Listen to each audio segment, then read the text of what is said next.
माओ की जैगुअर का राज। आगाज। बहुत पहले के जमाने में एक गहरी जंगल में एक भूली हुई कदीम शहर था। ये शहर माओ के लोगों का था।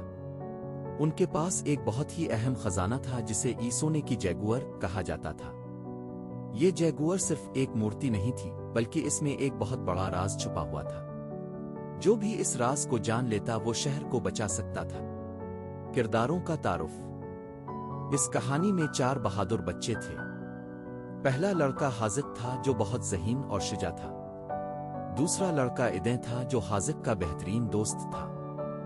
तीसरी लड़की जोया थी जो माओ के कदीम उलूम के बारे में सबसे ज्यादा जानती थी। चौथी लड़की हादिया थी जो बहुत बहादुर और तेज रफ्तार थी। ये चारों दोस्त एक दूसरे से बहुत मोहब्बत करते थे और हमेशा मिलकर काम करते थे।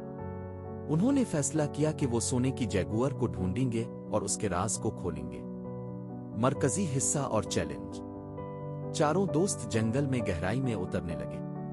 वहां उन्हें बहुत से खतरात का सामना करना पड़ा। सबसे पहले एक खतरनाक दरिया था जिसमें बड़े बड़े पत्थर थे। हाजिक ने एक लकड़ी के पिल का ख्याल किया और सब इसे उबूर कर गए। फिर उन्हें एक भूले हुए माबद में एक अहम नक्शा मिला।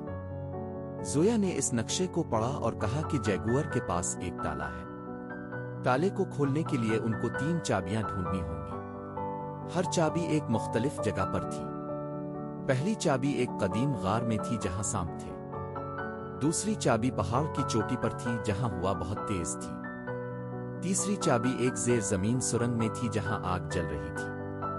हल। हाजिक ने सबको समझाया कि वो अलग अलग जा सकते हैं। इदे गार में गया और सांपों से बचकर पहली चाबी निकाल लाया।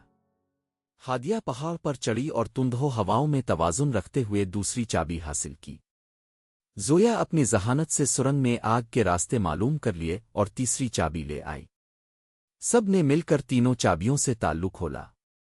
इखलाकी सबक और अंजाम। जब जैगुअर का ताल्लुक खुला तो एक रोशनी निकली।